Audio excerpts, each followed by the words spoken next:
Ministry ya ugima wa mwiri nĩ inyitite Mbaru mibango iria thirikari yambikite ya gutwara makiria ma arigitani 2050 mabururi ma njaa makiuga bururi wina arigitani aingi. We are producing human resources for health from all the campuses, from all the KMTCs that we have. End of last year, we had 22,000 graduates from KMTC alone.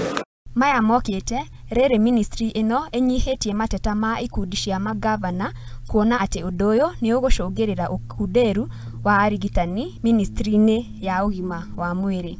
So we cannot speak about draining human resource from the country when we are still producing and actually overproducing.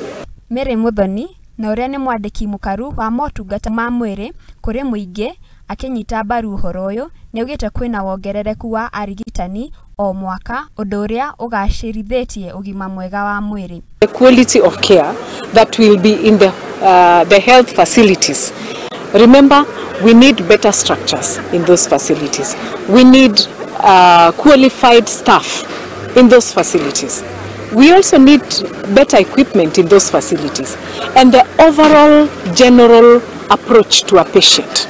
So it is not just about the insurance that you may have, but it is also about how are patients treated. Akiongerera mwandiki mukaru uyu ni ugete ati sekta ya ugima wa mwiri bururi-ini ni ikoretwo ikigerera mautu ta ukunderu hari uthii wa na mbere na ataramu kuruta wira kuria matagiri.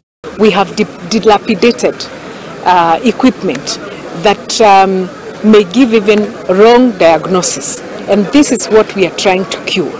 That at the end of the day, we will reduce the mortality rate because of the right diagnosis for the diseases, and people can be treated by the right people.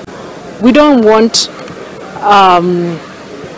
maybe a physician doing the work of a gynecologist. Ripotera Muthingi TV, Getwo Masi Washira. Now,